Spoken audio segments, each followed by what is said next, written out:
mama told me if a boy push you, then you better push back. My papa told me if a cop push you, then you can't push back. Hold up.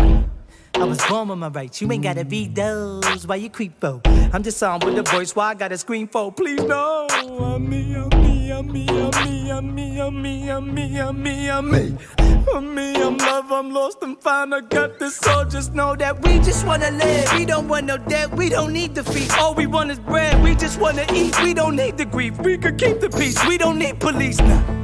Father, please, tell him not to come bother me. They're trying to Martin Malcolm, they gon' murder me. Hate the God in me, ain't the God in me, but the I. What the hell has voted ever solved? I'm appalled that you think that that's a cause. Think it's cash involved, think that that's a job. And you think my passion's on a picture, cash and cars. Wishful thinking that's an afterthought. I ain't take the road you crafted for me, so you rip and tell me my path is wrong. Fear, hatred is going brown, so clear.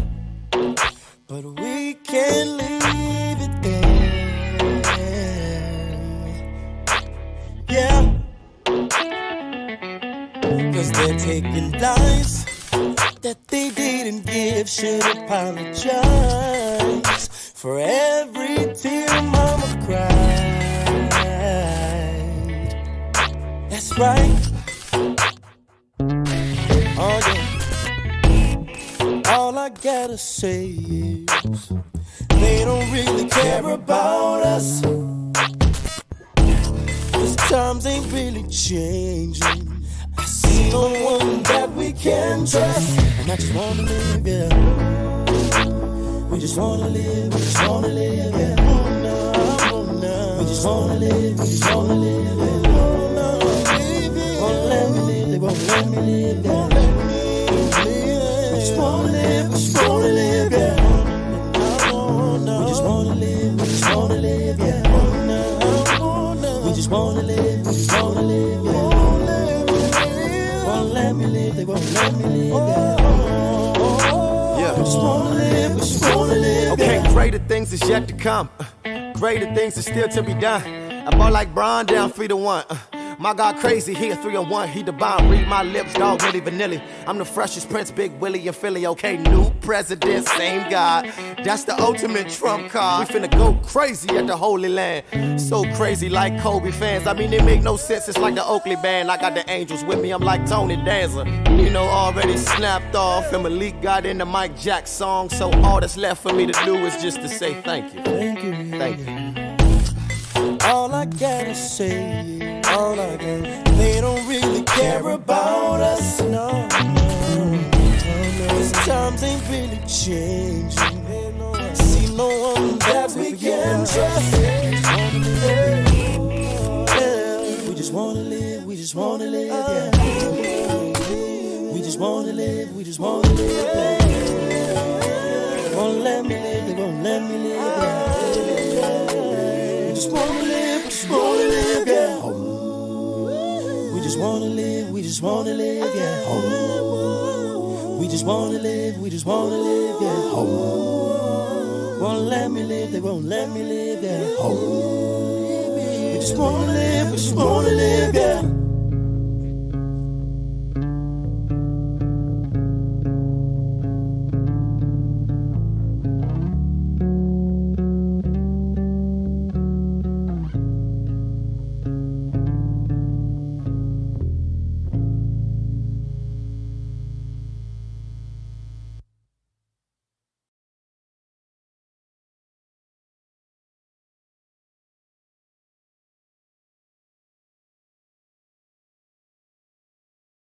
Oh, darling, you don't need to be asking me about all the drugs I take. It's not like you want to know.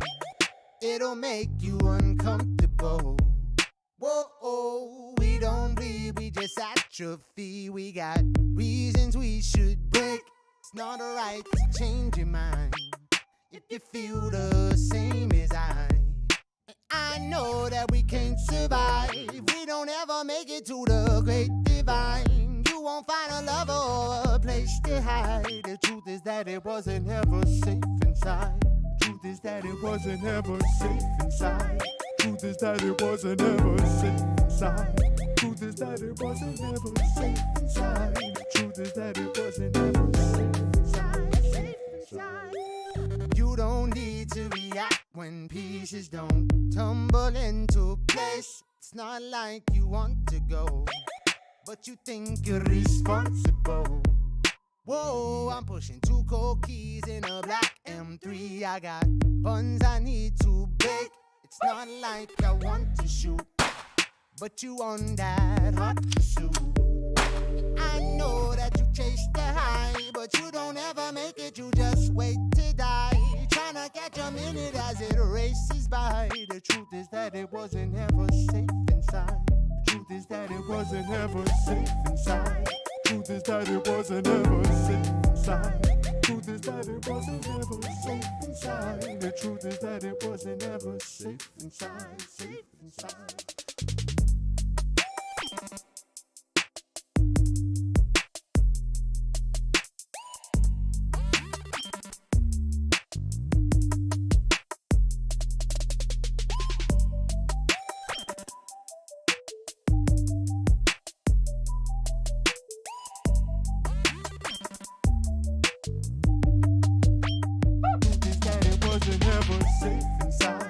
Truth is that it wasn't ever safe inside.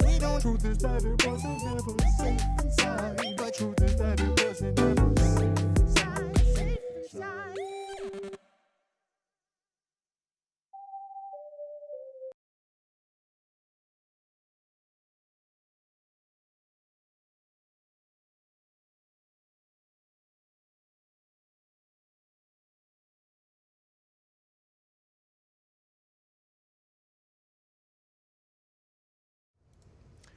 What's up, Indies? Hope everyone's having a fantastic Wednesday afternoon. Can you guys hear me all right? I'm just checking levels, making sure everything's good. I'm very excited. I'm excited to be done with this thing, to put it in the hands of a competent designer and out of my hands, because that means I'll be able to get so much more done over the next month. This thing has been consuming my schedule, and I'm so excited to release it to you guys. So we're going to get underway here in a second. I'm just going to give people a second to stream in. Guys, this is going to be loose. It's going to be limber, okay? You know, we're just hanging out here. I'm going to give you guys our brand new 309-page Facebook ads guide. I'm going to give you an early look at the beta for it. You guys will have view access to it. You won't be able to download it yet, but you will be able to view it, search it, use it at your leisure. You can save it as a link in your bookmarks, and there will be more complete downloadable versions of the guide to come. So I'm going to be walking you through this guide, explaining all the sections that are included in it, how you can use it, what things it talks about, what things it doesn't talk about. And I'm very, very excited for that. I'm just getting a few things ready here, just making sure I got everything up on the pages and whatnot. I hope everyone's having a good time. I hope everyone's August is going better than their July, June, May, April, and March. You know what I mean? Because it's been a wild year. And I've actually been working on this ad guide for a year. So... or for the entire year. So okay, I think we're just about ready to go here, gang. I hope everyone's locked and loaded. Everyone is in here. Just checking for any last minute notifications. All right, cool. All right, so actually let me just pull up my notes here before we get started. Ground reports. All right. So, for those of you guys who don't know what this is about, for those of you guys who are a little bit in the dark about what I'm talking about when I say the Facebook ads guide. So if you guys have taken the Messenger Marketing for Music training, you may know that I updated it earlier this year. Probably at the beginning of the year. It was the first training we released this year. And in it, as I was creating it, I noticed, hey, I'm gonna have to go through another section here where I explain some pretty basic fundamental concepts about Facebook ads. Because I can't expect that everyone who takes this training is going to have taken our other training. So I do have to rehash a lot of stuff. And that's a problem because every time we create a training, it's going to add to the development time of the training. It's going to come out at a lower frequency than we otherwise could put out trainings, because we're always going to have to re-explain this Facebook ad stuff. And so I figured I'll just create a quick 26-page guide to give to people. And every time we come to that point in the training, we can say, download this guide. It's going to have all the info you need to run this campaign. Okay, so that was our resources. That's why I started building the guide. So I outlined all the sections, and I figured it would be helpful to just have a guide on how we test and scale, the different methodologies that go into it, different things to know about testing and scaling, kind of knowing how to separate the two processes of an ad campaign, and talk about how some ad campaigns, you're doing a lot of the testing and scaling in one campaign. Like a fan finder, typically, we're testing audiences and then scaling the campaign all in the same campaign. But higher level Facebook advertisers, especially once you get to a huge volume, they're going to separate those two processes out to some degree. For all advertisers, it's helpful to know the difference between the two processes, even if you're going to be lumping them together. That quickly turned into, well, okay, if you're going to know about testing, we got to define a few terms. So you got to kind of know about all these conversion events. You got to know about the different parameters of an ad. And you might as well just know about the whole ads platform and everything that we use in it. And then when we talk about testing, which different testing methodology are we going to talk about? Because there's a lot of them. There's a lot of different ways to skin a cat, so to speak.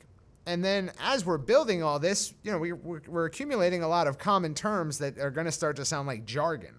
And we talk a lot of jargon in the group anyway, so we're probably going to need a glossary. And so this, 26-page, presumably, guide quickly turned into 309 pages is what it's at right now. It is a Google document, and I'm just gonna go ahead and make this available to you guys. So I'm gonna put the link if you're in the Indie Pro group, in the Facebook group, I'm gonna pop it in there, and if you're not, I'm gonna pop it into the Facebook comments on the Indies Live watch page. So incoming, gang. Let's see here. Okay, it is now a comment in the Indie Pro group. And if you reload the Indies Live watch page, it's a comment in there too. So now you guys have access to this Google Doc. So again, this is view-only access.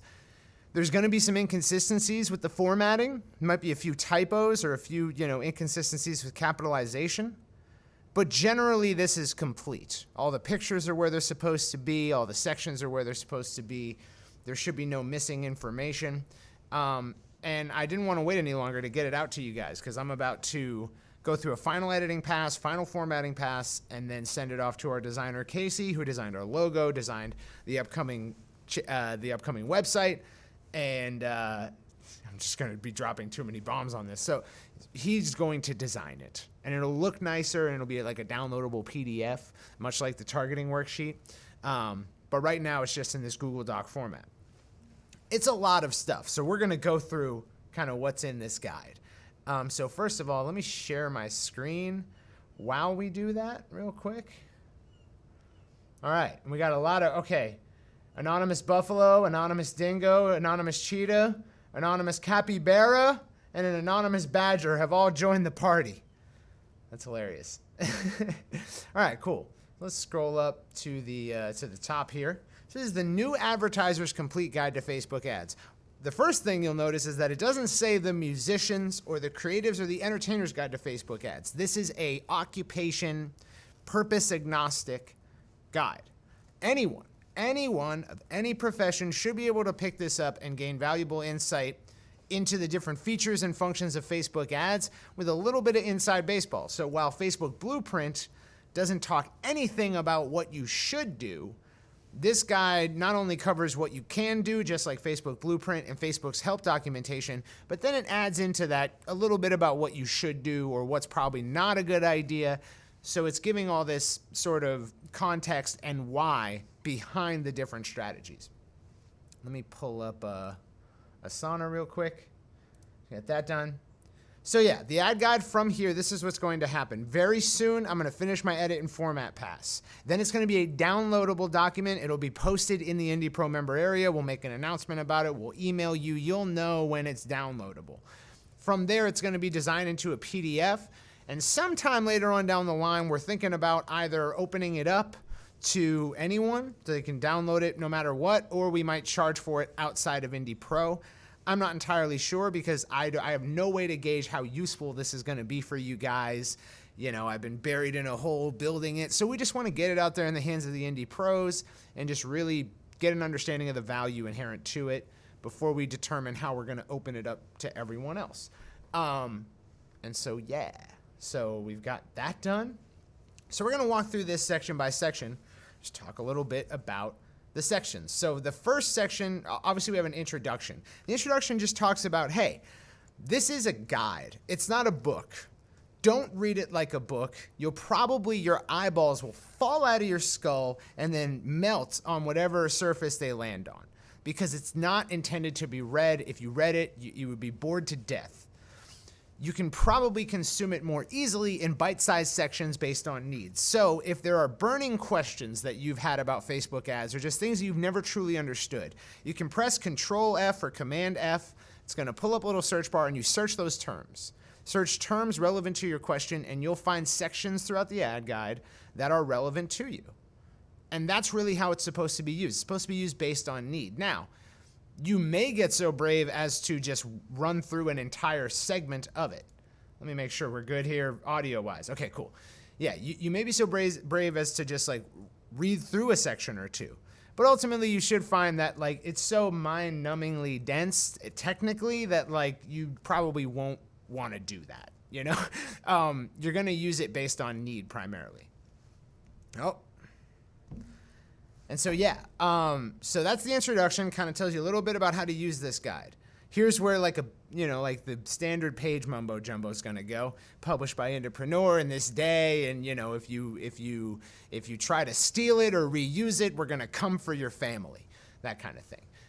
Then we've got obviously a table of contents. This is accurate. It's actually a functionality of Google Docs, so you don't have to worry about, you know, it being on different pages or whatever. And then understanding scaling and testing is just a quick section, very, very quick, that just talks about why we're separating out these things, why we're talking about testing versus scaling, why that's necessary, and how this guide is going to approach explaining that. Section 2 is called Facebook Ads, Features, and Functions. It walks through the levels of a Facebook ad campaign, so campaign, ad set, ad. It talks about the ad auction and fully explains that for you. And the ad auction is probably a great section for all of you to check out, regardless of how well you understand it, because it's a good explanation for how you actually are able to run ads. And if you know that at a fundamental level, a lot of the other information in the guide can be extrapolated from that. Like if you think about it for a second, you would arrive at other things you're going to learn in the guide just by thinking about it, just by understanding, oh, it's an auction. So for instance, like if I'm running a campaign and I've got two ad sets with the same audience, they're both bidding on, you know, the same audience members. So that's probably whenever you have competition in an auction and people are raising the bid, that's going to arbitrarily raise the cost. So you could extrapolate that just from learning about the auction. You wouldn't have to be told that. So that's why it's a good foundation to learn. Then we have campaign objectives. So we're going to walk through every single one of the objectives that you can set at the campaign level, talk about what they do, talk about how they augment the campaign settings. So for every objective you choose, there's potentially some limitations to the settings you can set at the ad set and the ad level. There's also going to be changes to how the ad optimizes. There's going to be changes all throughout the rest of the campaign based on that objective, and we're going to talk about all of those in detail in this section. Then we have campaign optimization. Campaign optimization talks about how Facebook ads optimizes automatically. It talks a little bit about manual optimizations, but it's mostly just for your understanding so you know how Facebook optimizes. And this is another key area that you should probably check out. So you got the ad auction. Hold on one second. My wife is calling me. Hey, babe, I'm on a pretty big live stream. I gotta call you back. Okay, I love you. So the campaign optimization section is a good foundational layer, just like the ad auction, for your just overall knowledge about Facebook ads. Because if you understand how Facebook ad campaigns optimize, then you can reasonably avoid some mistakes, like turning campaigns on and off, dramatically changing the budget too quickly, things of that nature. There's a lot of things that you can sort of intuit once you have that foundational understanding of campaign optimization, so it's a good section to check out. Then we have conversion events and the Facebook pixel. And this talks about, based on campaigns optimize around conversion events. That's what they do, right? So, if I'm running a traffic campaign, the only way the campaign can optimize is if I get the goal that we're going for, clicks. It's optimizing for clicks, and unless I get a whole lot of clicks, it doesn't know who the most optimal person to click is. So it can't optimize, narrow my audience to just the right kinds of people. It can't understand what times a day people click most. It can't understand where to spend the budget, which is really what optimization is. Another great section to check out, conversion events and the Facebook pixel. Then we talk about conversion windows a little bit, and this is important to know because once you understand that Facebook ad campaigns optimize and the events they optimize around, then you're going to want to know how those events are counted. And that's what conversion windows is all about. It also tells you about the metrics that you see in your ads manager performance reporting and how those are counted. Then we have ad placement. Goes through all the different ad placements. This is very similar to, Facebook blueprints. Sorry.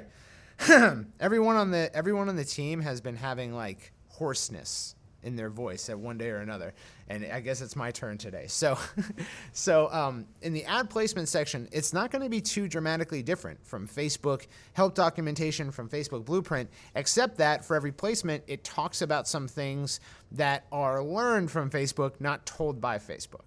So it's got some more inside baseball knowledge all throughout the ad placement section, as well as the types of ad creatives. So this is the ad types section. And then we have audience targeting. This is a lot more help documentation-y. Again, there's going to be tons of little insights there that aren't in Facebook's help documentation. Then we're going to talk about custom audiences and lookalike audiences. Good sections to check out if you don't already know a lot about these things. And if you're just looking for a little bit more information or well fleshed out information, you can check those out. Then we talk a little bit about funnel-based advertising. This isn't a Facebook ads feature or function, but it just really has no other place in the ads guide to go. And the reason that it's important is because most high-level advertisers out there are advertising on the basis of a funnel, a marketing funnel. Now, you're gonna have, some non-zero amount of exposure to the term funnel, and it might be in a million different contexts that you've learned about it. So I just want to outline a couple of those contexts. Number one, you might have heard of a funnel as just like a series of pages on your website. So like homepage, sales page, checkout page, order confirmation page. That's a funnel.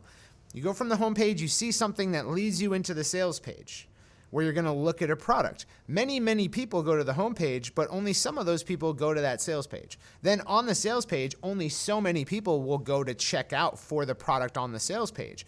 And so it's a funnel. It starts with lots of people and it gets down to less people by filtering out people who don't want the specific thing we're leading them towards. So that's one way of thinking about a funnel. Another way of thinking about a funnel is a construct through which your audience travels. So outside the funnel, you have people who've never heard of you before. And this is like pre-top of funnel. They just don't know who you are. Then top of funnel, people are starting to learn who you are. This starts with very light branding content, sort of getting your name out there, introducing yourself to people. So, your fan finder is a top of funnel strategy. It's not necessarily the top of a marketing funnel like we described a second ago, but it is top of funnel. It's intended to introduce people who have never heard of you before to your brand, or in this case, your music. So it's important to know about these different, contexts through which you might think of a funnel, because most advertisers are out there treating it like the second kind, the construct. We have campaigns that get your name out there. We have campaigns that help people get a little bit more product-specific information or maybe engage in some way. So it'd be like quizzes, opt-in opportunities, lead campaigns. And then we have bottom-of-funnel opportunities, which are like direct sales campaigns. Hey, you've been checking us out for a while. Here's a discount or here's a special offer. Those are bottom-of-funnel campaigns. And bottom of funnel just means like close to the buying decision. And you might have campaigns for many, many different offers that are bottom of funnel and very, very many different offers that are middle of funnel. So it's not necessarily so strict as the first understanding of funnel that we talked about, right? Where it's a series of pages or maybe an ad and then a page and then a checkout and then an order confirmation. That is a funnel, but funnel-based marketing thinks of all of your audience in one stage of a nondescript, non-offer specific funnel. And we call those top of funnel, tofu, middle of funnel, mofu, and bottom of funnel, bofu. And advertising on this basis is important because guess what? This is how we've been doing it since day one.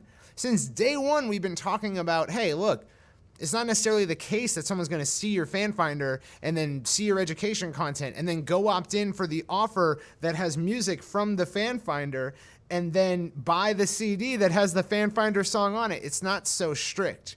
You need people to become aware of you. You need to help them form their own opinions about their relationship to you by educating them, maybe getting them to take some form of action to denote their commitment to your brand. And then you need stuff that generates purchases. And that's tofu, mofu, and bofu through and through. And that's what this section talks about. And then we have testing preparation, which is really all the things that you're going to want to do leading up to a test.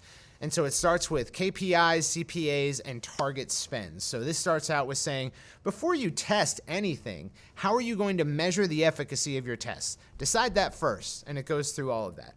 Then we talk about single variable versus multivariate tests. Single variable meaning everything about these two ads is the exact same, except for the audience they're targeting. And we're going to see which audience does best. We know that any difference in performance we see has to be attributed to the audience, given that they were running at the same time, the same budget, same copy, same creative, same ads. All of it was the same, just the audience was different. So that's a single variable test, one variable that we're testing. When you have the audience different and the copy different, that could be, you have audience A, audience B, and then copy A, copy B, and they correspond to each other. Or it could be audience A and audience B, and each one is trying to serve both ad with copy A and ad with copy B. So there's 4 ads, 2 per ad set, and the ad sets have different audiences in them. That's a multivariate test. You're testing both the variable of copy and the variable of audience. And this section goes over why multivariable tests are near useless for advertisers, especially for data scientists. If you're taking a scientific approach to advertising, multivariate tests are not tests. They're not tests, because you cannot derive any meaningful inferences from what happens after them. So if not everything else is the same except for one variable, you can't determine if it's this variable or that variable that contributed to the disparity in results and to what degree it contributed. So this goes over that. Just so you know, really quickly, you can run multivariate tests in Facebook ads, and they can be helpful to advertisers. But just, you should know when you're doing it. Just like you want to know when you're going to cheat on your diet and eat a piece of chocolate cake, how many calories is this? So you can prepare for it. Because if you don't prepare for it, you're just going to blow over your budget. So that's why, you want to know. If you're going to do a multivariate test, you want to, first of all, be a little experienced with Facebook ads. Second of all, you're going to want to know, hey, I'm making a compromise here for speed of implementation, for lower budget. There's a few different reasons why you might do a multivariate test. Typically, it's time or money. You don't have one of those. And so you got to just go. You don't have time for rigid testing. But you should know when you're doing it, and you should make that compromise with yourself. And this section goes over the difference between the two. And then we talk about variables to test. What are all the variables you can test in an ad campaign, and how do they often contribute to performance? This goes over all of that. So you can test objective, audience, you can test copy, you can test creative. Sorry, scrolling down here. You can test destination. Where are you sending people to? Test this landing page against that landing page, or this opt-in offer against that opt-in offer, or this product against that product. Destination testing. You can test budget or bid, although these things Bid, if you're getting into the level of manual bidding, which this ad guide does not cover because it's very, very advanced and it's for really high spenders. Like if you're a major Facebook advertiser, you're going to want to get into manual bidding. Average musician is probably never going to have to get into manual bidding unless you're like BTS. You know, you're huge, huge, huge. But this does talk about how budget and bid can be a factor. And certainly the budget you set, if you're doing automatic bidding, impacts the bid. So if I'm doing like a budget of $20 a day, I'm never going to be automatically bidding $20 on 1,000 impressions. Facebook ads won't do that. It'll probably bid $4, $3, whatever. If I'm running $200 a day, yeah, they can comfortably bid $20 on an ad on 1,000 impressions if necessary. So budget will impact bid when you're automatic bidding, and that can have an effect on the performance because you're targeting different types of people. Some people cost $20 per 1,000 impressions, and some types of people cost $4. And that's just the way the cookie crumbles. Then we talk about optimization for ad delivery, the impacts that can have on your performance, and the call to action button. Now we're getting down here at the bottom of the barrel, right? Like whether it says learn more or shop now, it's not a big deal, right? It's the last thing they read before they click, and maybe they're thrown off a little bit by it, but generally not a high impact variable to test. And then we go through writing ad copy. And this is another section that all of you might just want to read through because no matter what, every time I go to learn more about copywriting, I write better ads. Every time I go to just dig back into the well of copywriting knowledge, I learn something new, I apply it, and it does something for me. So I can't recommend highly enough that people do that. Let me make sure I'm still going here. I just want to check. I feel like I've been going for like a straight 10 minutes and haven't stopped. So I just want to check to make sure everything all good. All right. Cool in the comments. Cool in the chat. Dope shit. That is a seriously decent live stream camera. It's a GH5, guys. It's not a GH5, guys. It's a GH5, comma, guys. And it's awesome because, you know, all these cameras are coming out recently. The Sony a7S III, the Canon R5. All the, you know, like, and the big selling point is like 4K, all eye, 10-bit, 422. This camera came out like 3 or 4 years ago, and it does all those things. And the lenses are cheaper, and it's cheaper than you could buy 3 of these for one Canon R5. So I can't recommend the GH5 high enough, and still to this day cannot recommend it high enough. All right, picking back up. So we do a whole section on writing ad copy, good section for everybody to check out. You can never learn too much about writing ad copy, and it's always going to make you a more effective communicator and, you know, public figure. So articulation, it's a meta skill. Learning how to write great copy is a meta skill. So we go over how to research for copywriting. We go over hooks, so hooks for copy. And those are an important concept that if you're going to be writing a lot of ads, it's good to know how to draft out different hooks. We talk about headlines.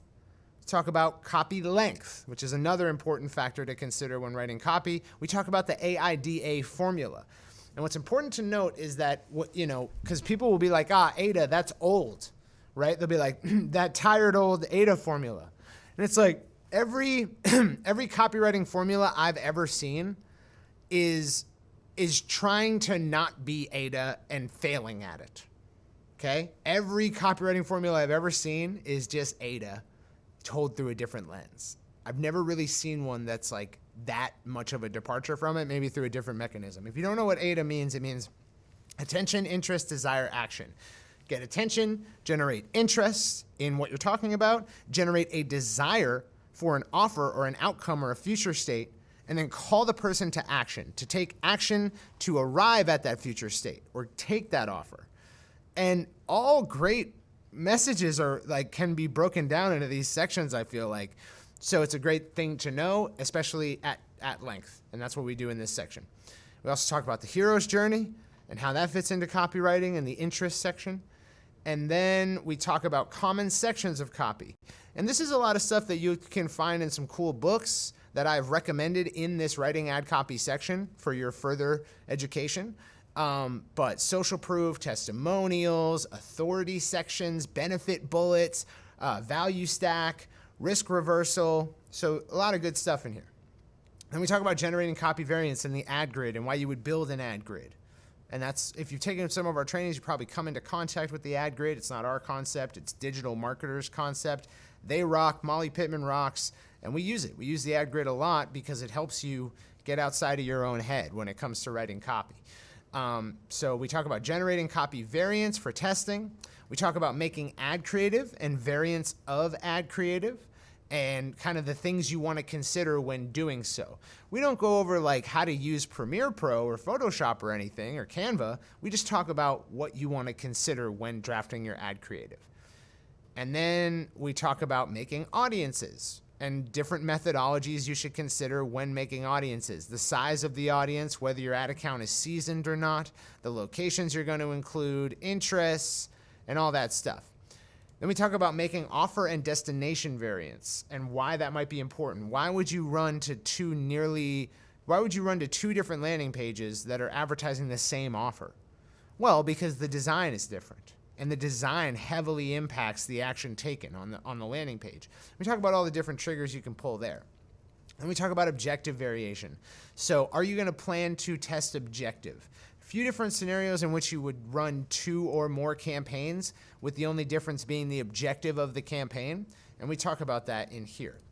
Then section 4, testing methods and considerations. So we go over, first of all, just broadly why there's these different testing methods. Then we talk about 3 different testing methods that you're going to want to know about. That's A/B testing with Facebook's native A/B split test feature, which now not only allows you to run ad set testing, so you can test different ad sets against each other, single variable. It also now they have a new interface in Facebook ads with the upcoming UI change that allows you to just take 2 campaigns you're already running or you've already built and then set up a A/B tests between them, where Facebook just kinds of takes like the metrics in and spits out an answer for you, which one is better. And I don't know a whole lot about this feature, so I'm still kind of trying to learn about it. I don't even have access in all of my ad accounts yet to the new UI, but that's what I'm trying to do. Is I want to get more information about that feature and then add it to the guide. Just don't really know a whole lot about it yet. But we go over the A/B test feature extensively and the situations in which you might want to use this testing methodology. Then we talk about ad set testing. If you guys didn't know, Facebook was going to remove our ability to set a budget at the ad set level, and we would have to set it at the campaign level, which means that Facebook's going to be deciding how to distribute budget among the ad sets. Advertisers, I love them. They've raged against Facebook, and then coronavirus came in and sort of like changed the economics of Facebook as a business, and they decided we're not going to remove ad set testing. So you can or ad set budgeting, which means you can still do ad set testing. Basically what this means is you can do single variable or multivariate testing in which you have a campaign and then you have several different ad sets that all separate out, different variables. So this ad set might have a different audience than all the others or different copy than all the others. And then you're setting independent budgets, which means that when you're doing your budgeting at the ad set level, generally no one ad set is going to impact the performance of another ad set. So you can generally say that, hey, how this ad set performed had nothing to do with how these other ad sets performed. When you're doing campaign level budgeting, that's not true. The way that one ad set performs adds more budget to other ad sets because they're going to spend less budget on this underperforming one, which changes the dynamics of the bid and the budget. And that's all explained here. Then we have campaign level testing with CBO, with campaign budget optimization, setting a budget at the campaign level. There are some scenarios in which you would want to do this. You would want to use campaign budget optimization for your testing. Then we talk about structuring tests. Just a little brief diatribe about look, tests are to answer meaningful questions. See, I see an indentation fix right there. Bam. So yeah, tests are really to answer meaningful questions. If you don't have a meaningful question that is based on, an actual hypothesis, like before you start testing, then the chances of you answering any question meaningfully are 0. You're not going to answer meaningful questions unless you draft them before you do your test, because the structure of your test needs to fold in around a question you're asking. So for instance, recently we had discovered that a lot of people are getting primarily male respondents to their ads. And we thought, well, your music is probably just has a preponderance of males, or your brand does. And as it turns out, all Facebook ads have a preponderance of males because males, for some reason, psychologically are more likely to click on ads. And so our ads kind of optimize towards them gently. That's not true for everybody. Certainly there are some indies I've consulted with directly who wish that it wasn't such a female response because they have like significant others and they get mad and jealous. And that makes sense. I would hate that too. So it doesn't always happen, but generally that does happen. So let's say you want to understand, hey, can I change this with some content decisions? Which of these 4 pieces of content generates a higher response from females than the others? The highest response, the greatest distribution of females to males. You could test that. That's maybe not a meaningful question, but it is a well-structured question because you have a finite set. You have 4 different videos. If the copy's the same, the audience is the same, this generally denotes like a well-structured single variable test. You want to know which of these 4 videos does best for a known performance metric that you can see. You can totally check out the distribution of male to female recipients of the ad. So now you have a well-structured test. Even better would be which one causes the greatest amount of purchases, which video causes the greatest amount of purchases. That's a meaningful question drafted around a hypothesis that you could lower the cost per purchase by changing the video. So this section details kind of like why that's important, why you want to structure your tests around hypotheses, and why sometimes you're gonna have conjunctive hypotheses. You're gonna have like some questions you're asking and you're trying to test to answer those questions, when really you're kind of asking like 4 or 8 questions at once, but they're all just conjugated in one question.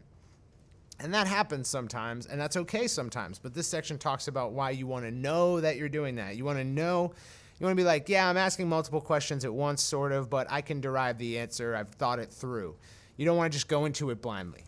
So this talks about that. And then we talk about using known data to control tests. One of the biggest challenges, if you've ever advertised for a business, is you go in there and you really have no controls for your test. What do we mean by controls? We mean static variables. So if I'm testing audience, the copy is a control, it's controlled. The creative is controlled. Everything's controlled in a single variable audience test except for the audience. So, but you don't know what copy to use, right? So you might get a terrible performance and you don't know if it's because none of your audiences are good or just because the control copy that you used was terrible. So this talks about getting into an ad account, doing some research, and getting some priors for understanding, hey, do they have any good copy in this ad account? Or is there any good copy in like a Facebook post they've done that I can use to kind of gently, indicate that this should have been relatively successful. It shouldn't have tanked. The better priors you have going into a test, the more controls and knowns you have, known data to control the tests, the better off you're going to be. And this talks about that at length. We talk about self-competing, which is when you're bidding against yourself for a given batch of users, which can happen and can drive up your costs.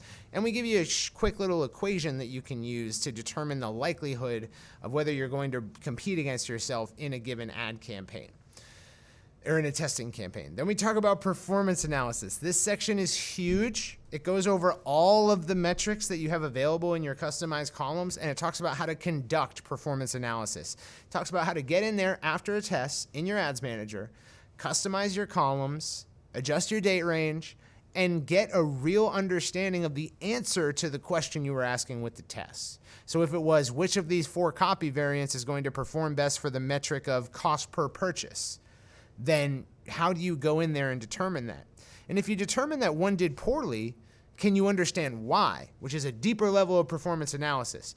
Because, let's say you are running ads and you're running ads to a landing page and you want people to sign up for your mailing list on this landing page.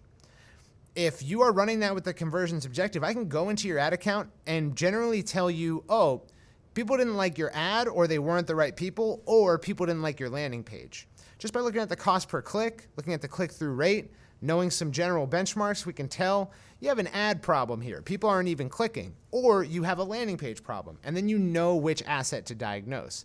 And we talk about how to do that deeper level of performance analysis in this section.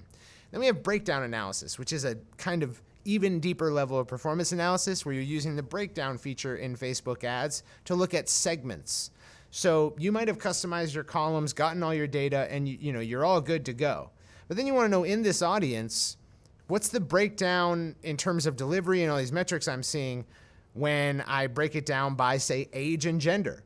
So you can see segments of age and gender and kind of know, like, how did this do with 45 to 55-year-old females versus 35 to 45-year-old males. And you can answer those kinds of questions with the breakdown feature. You can answer questions like which device converts best for this offer, for this ad. And you can know that. Is it an iPhone? Is it an iPad? Is it an Android tablet? You can know that, and then you can actually make some inferences as to why. Because if you know that the problem was after the ad click, no problem getting clicks, just problems getting conversions. Well, then you know that there may be an incongruency of how the landing page looks on the device. And you can answer those kinds of questions with breakdown analysis, and we go over that. Then we talk about troubleshooting, reasons why your ads might not deliver. And Jack actually wrote this section because he deals with troubleshooting all the time. So this will get you kind of unstuck if you're having trouble getting your ads to deliver. And then we talk about when test campaigns scale. So sometimes you're scaling in the testing campaign, and that is like FanFinder. With FanFinder, you're testing audiences, limiting down to the right ones, and then scaling those ad sets or that campaign. You're not really creating a new campaign after you determine the audience. So your audience test and your scale campaign are the same campaign, and sometimes that's appropriate. Then we talk about when testing is counterproductive. Time or quantity limit promotions. If you're running a sale and it's from this date to this date, you don't have time to test, generally. So you're going to be doing probably minimal testing or structuring your testing in the scaling campaign. You might not even scale the campaign in a time-limited promotion, and you're going to want to know those scenarios where that might be true. Then we talk about warm audience or retargeting campaigns, other places you might not test, or you might test lightly over time and not necessarily need two variants of the campaign. Because with retargeting campaigns, you're probably not going to scale. Like if you're Amazon.com, you might scale your retargeting campaigns, but we don't generally get enough web traffic to scale into our retargeting campaigns. Like we're talking about maybe scaling from $20 to $40 a day or $5 to $10 a day, not, $50 to $2,000 a day in a few months. Okay, so then we have the scaling methods and considerations section. Here we talk about the importance of posts, is that posts accumulate feedback. When you create an ad, it is a post in Facebook system or a post in Instagram system, and it starts accumulating feedback the second you start running that ad. It gets positive and negative feedback. Furthermore, it contains copy and creative, which presumably at one point you found to be working very well. Tracking the lifespan of that post ID, is incredibly important when scaling because two things can happen. One, first of all, you don't want to recreate a post ID that's doing very well. If it's doing very well, it hasn't run out of steam, you never want to create a new version of it because that's going to get all new feedback. It's going to forget how great it was, right? You're just creating a new post ID, same copy, same creative, same everything. That's a problem. You don't want to do that. Number two is you want to be aware when a post ID goes sour, okay? Let's say you're advertising, let's say you're advertising a post that features a term or some terminology that is now canceled. Something happened in the zeitgeist and some event caused that word to be now taboo. And now it's just got a crap load of negative feedback. And it's super hard to figure out why, because it's like you don't even know the event, much less that it's taboo or what word it is. Okay, you're going to want to know that post ID is souring, and to change it or to recreate it, sometimes posts just accumulate negative feedback over time. And all you have to do is just recreate the post and it'll be fine. So you're going to want to know about that. Posts are important. And well-working audiences are important. These are assets. When you get a great post ID that's just killing it for you, you're going to use it across multiple campaigns probably. You're going to be recreating campaigns and putting it back in there all the time. So that's a big thing to know with scaling. Then we have post IDs and audience fatigue. You're going to want to know that just like your post ID accumulates feedback, your post ID also has a cumulative impact on the audiences that you're running it to.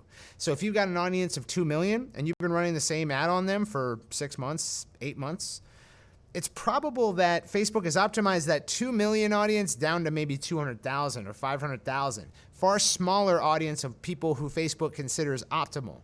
And after a little while, they're gonna all have seen it. And then it's gonna start, it's like, they don't want it. The frequency, they've seen it, they've all seen it 5 times. I'm gonna start showing it to the other 150,000, which Facebook already determined is not an optimal audience for you. And that's when your costs are gonna start to go up. So one, as a consequence of people who would watch your video or would sign up for your thing or would purchase your product, they've already bought it or they've already been exposed to the ad and decided it's not for me. So they're fatigued. So you're losing the value of people having converted within that optimized group, and then you're now showing it to people for whom it wasn't optimal to begin with. So your costs are going to raise with audience fatigue, and you want to know not only when it happens and why it happens, but how it happens, because a lot of people will just think their audience is fatiguing long before it's actually likely. We're talking we've run ads on audiences for months at hundreds of dollars a day and no fatigue. It really depends. So you want to know in this section how that happens and why that happens. Then we talk about benefits and drawbacks of dynamic creative, which is an important thing to know given that posts are important to scaling. You're going to want to know when you're using dynamic creative that you're going to generate lots and lots and lots of post IDs. And, your winners are going to be hard to suss out, and it's just a difficult proposition to be using dynamic creative and trying to find good posts that will last you for an entire season or whatever. So that's something that we talk about. Then we talk about horizontal and vertical scaling. The difference between them being that vertical scaling, let's say we have a campaign that's running really well. It's got one ad set, one ad, and it's getting you purchases, free plus shipping and handling offer on your CD, right? And it's getting you purchases. Vertical scaling is if you upped the budget on that campaign or ad set, if you're doing ad set level budgeting, but you changed the budget. Maybe it was at 40 and now you put it to 50. That's vertical scaling. You're adding budget to the same amount of audiences and ads. When you horizontally scale, it would be as if you added another ad set or a different ad. Okay, so anytime you're adding more ads, in order to get the same amount of budget on each ad, by consequence of you adding the ad, you're going to naturally raise the budget. So if I add a second ad in, if I want them both to get the same amount of budget that the first one was getting, I'm going to double the budget. And that's a type of horizontal scaling, because we didn't just arbitrarily raise the budget on the same assets and the same audiences. We added more assets to kind of pad the weight of that vertical scaling. And then there's another type of horizontal scaling, which is if we just added more ad sets, if we have more audiences. Because if I'm doing well with this audience, I find another audience that does well, and I now create an ad set with that, I'm now spending double the budget I was, probably with far less negative impact than if I had just doubled the budget on this audience. That's why horizontal scaling is, you cannot just vertically scale. Typically these days, you want to horizontally scale as well. You want to find more audiences, find more ads, find more ways to retarget them. So generally, anytime you're creating more ways for you to purchase traffic on a given offer or a given asset, you're horizontally scaling. If I went from Facebook, I've got a great campaign in here, it's running on Facebook and Instagram, everything's all good, and I take as much of the copy, creative, and audience things that I've learned over to TikTok or over to Snapchat or over to Google. That's a form of horizontal scaling. It's the same offer. And it's not as if I'm just raising the budget on the existing campaigns. I'm creating new channels of acquisition, and that effectively raises the budget overall. But I'm never actually raising the budget, because raising budget can throw things off. If I take an audience or an ad set in Facebook and I take it from 100 to 200 overnight, that might throw the campaign off. We talk about why that is all throughout this ad guide, because when you change budget, effectively you're changing audience, and we talk about why that is. And this is a description of horizontal and vertical scaling and why you kind of need both. Then we talk about the campaign structures of a scaling campaign. There are a few different ways to structure a scaling campaign. You could do ad set budget optimization or campaign budget optimization, and we talk about the benefits and drawbacks of each. Oh, I see another formatting error. And then there's duplicating and recreating, which is another component of scaling you're going to want to know. Oftentimes, you're going to have a campaign that's just doing really, really well, and then all of a sudden, a weird news cycle happens. Like, say, a worldwide pandemic breaks out, or the police, kill another unarmed black man. And now, there's just something very, very different than what normally goes on, and now your ads are going kind of weird. Well, what happens is your ads learn. They learn based on the data they're getting. And so, if there's a coronavirus pandemic while you're running your ads, and that's significantly different than what you normally experience running your ads are going to learn a little bit about what advertising in the pandemic is like. And that might not be such a great thing. So when things get relatively back to normal, people aren't panicking anymore, you might want to duplicate that old campaign, shut it off, and let it relearn with the new environment that it's in. Okay, so that's something you're going to want to know when scaling, because often, guys, the main way that we acquire new customers is with the fan finder method. We're offering it through ads. We have one campaign that we've duplicated 5, 6, 7 times. Didn't change it, just duplicated it. Maybe we changed some audiences here and there, but mostly just duplicated it, didn't change anything, and ran it again, and voila! It started working again. And we're just going to keep doing that until it stops working. So sometimes your job's not always so hard when you're scaling. And sometimes it can be a little easy. But yeah, so that's duplicating and recreating.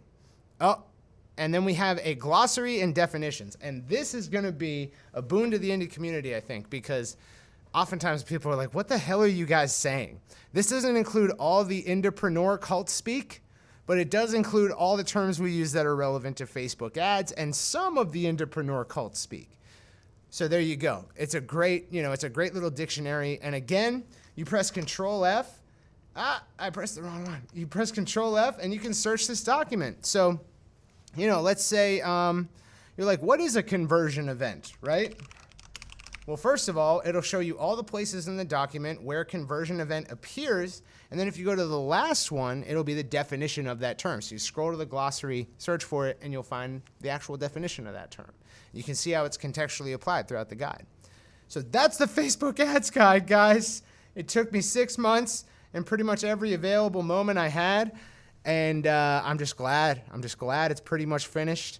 And I can now answer any questions that you guys have. And I hope that I didn't just kind of steamroll that whole thing. So let me switch back to Black Magic. Cool. Rockin' soul. All right. Cole Davies says, can't wait to apply this to my digital marketing career. I can't wait for you to do that either. Molly Pittman is a goat, Josh. Thank you for saying so. Grant said, I feel like I watched the INDIEPROs Fan Finder video all the way through. Then I saw some testimonials. Then one day I went and signed up for the website. Is that similar to how INDIEPROs started? Or is it different because you can use LAL?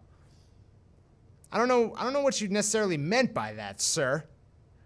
Can you clarify for my edification? Daryl, you are a hero. Connor, you're a legend. Tom, thank you. Guys, I don't know why I can't see the Facebook comments, but I'm going to try to solve that right now. Nick Albee said, wow, that outfit, though. Love, where can I buy? Seriously. This is a Patrick Ewing. Patrick Ewing has an athletics company, and I was on Instagram one day, and it was like, get these Ace Ventura shoes. And I was like, what? And then I went to the website, and they had a jacket, too. And I was like, yes! And then I just found this bandana, which kind of matches it. But Patrick Ewing Athletics is killing it. I love them. So they have all types of dope shit there. And then if you want further like 90s culture stuff, the team and I have been jockeying shopallstarsports.com. They have awesome jerseys. They have Fresh Prince of Bel-Air jerseys. I got an all that jersey. All right. Okay. Any ideas on driving traffic to a mailing list, but only targeting existing page likes? Don't do it. I wouldn't do it. Because, let's say we'll be good to get the email addresses of my 15K Facebook likes before trying to find new fans. You can do that, and you'll probably get some conversions. You're just going to want to watch it tightly. So tightly that I would just wait until I have a larger audience to retarget and then just retarget all of them. But your page likes, depending on how you got them, because I don't know how you got them. You might have got them running like a page likes campaign. And in that case, you shouldn't do it at all. But if you got them organically or you got them through signups or whatever you did to get them, it was virtuous. They actually dig your music. These aren't just random people on the internet. Then yeah, you could run it, but you're going to want to watch it. It's not something you would do testing and then scaling on. I'll say that, because you're going to run through the people who remember you, are aware of who you are when they first see your ad and are willing to sign up. You're going to run through them pretty quickly, even at light spends. So just watch it for frequency and fatigue, and just make sure it doesn't go off a cliff. That's great. If they're all legit over the years and organic, then yeah, run it. Just make sure to keep an eye on it, because it's very easy to run through 15K reach very, very quickly.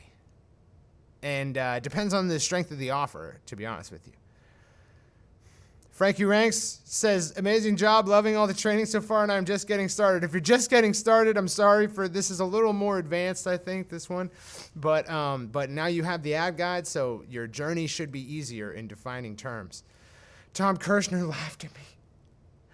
All right, let's check out all these comments, because for some reason I can't see them all. So yeah, oh, guys. I kind of blacked out for that whole presentation, but let me just make clear.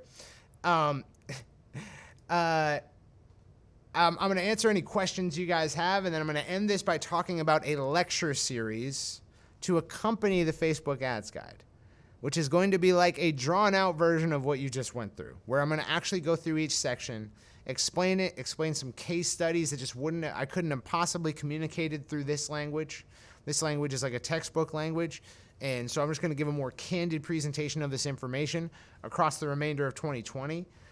We've got a lot of stuff to put out, so I'm going to be rolling out news of that as it comes along. But my first goal right now is just to get this formatted, get it in our designers' hands, and get it out to you guys in a downloadable format. And then after that, I'm going to start doing ad guide lecture series. It'll be freely available content. And so there's going to be some supporting stuff for this. And, you know, the lecture series isn't going to necessarily be me just reading it at all. It's going to be me talking through these concepts and answering questions, and hopefully a little bit more dynamic than that. But it's going to take me a little bit of time to plan. Okay, let me see here. Question? You have a question?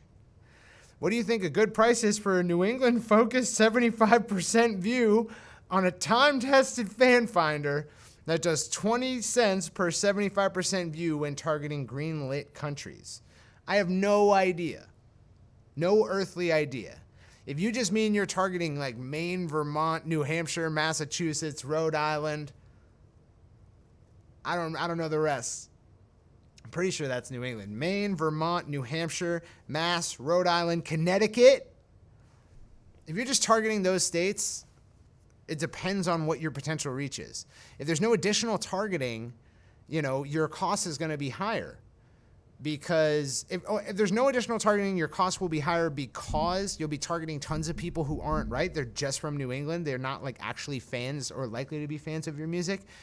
Or if you're adding interest to that, you're going to see higher costs than your greenlit countries as well, because it's a smaller audience. So yeah, just by virtue of it, it's going to be higher than that. It's going to be higher than 20%. There is no good price. It's all subjective. It's all subjective. Reality is a suggestion. Anticipated price adjustment for regionally focused ads. Yes, upwards. Anytime you're targeting a smaller audience that is less psychographically defined, up. It's going to be up. I mean, there are instances where that's wrong, but in general, like on average, it's going to be higher, typically. David Chadwick, I love the outfit, bro. You're rocking it. Thanks, Dave. Grant said, I'm wondering if Indipreneurs started out using awareness campaigns, email lists, and testimonials first, or since you have data on people who already converted to Indipreneur, you can just run the sales video looking for buyers. I'm a guitarist, and I have a course that I want to sell to fans. All right, so Grant, in the ad guide, we talk about a seasoned ad account, and what you're referring to is when an ad account is seasoned. That's when an ad account has accumulated enough conversion data from a typical offer. Typical meaning it's what your business does, right? Like if Indipreneur ran a t-shirt sales campaign to sell Indipreneur t-shirts, and that's all we ever did in our ad account, but we did a lot of it, That's still not really a seasoned ad account because our typical conversion is going to be a purchase for a digital product, not a physical one. So if our ad account has trained on data about physical purchases and people who want t-shirts, it's not going to help us in our ultimate business goal of selling online training, instructor-led classes and agency services. That's not going to help us. So you want a significant amount of sustained typical conversions over time. And that is how you get to a seasoned ad account. It's kind of arbitrarily defined because I can't tell you, like if you said, is 1,000 conversions enough? I'd say it depends. So I don't have an actual rigid definition for you, and thereby seasoned ad accounts don't actually exist.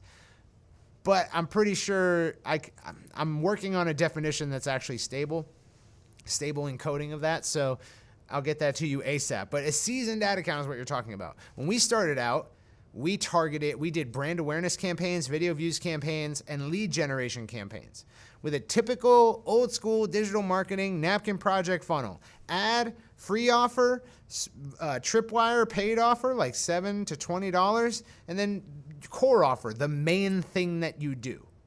So typically an audience will go through all of those stages before they get to the main thing you do in a digital marketing context.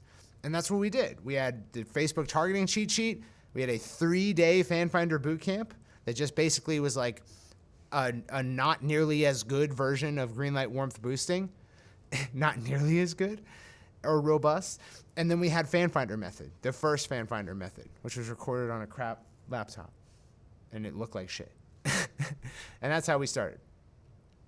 So I hope that helps. You should create a lead magnet. You should go out to cold traffic and purchase subscribers. Make like a cool resource that, like, if I play guitar, I suck at guitar. I'm terrible at guitar. I've been playing it for 9 years. If you think of something where I see it and I'm like, oh, sick, I need to do that this afternoon, and you give it away for free, you can buy me as a lead out there in cold traffic. And then you can use email marketing and follow-up offers to convert me. And you can use the Facebook ads guide to help you. I think that's relevant. I don't know what the frig is going on with Facebook comments, but I can't even access them. So now I'm pissed.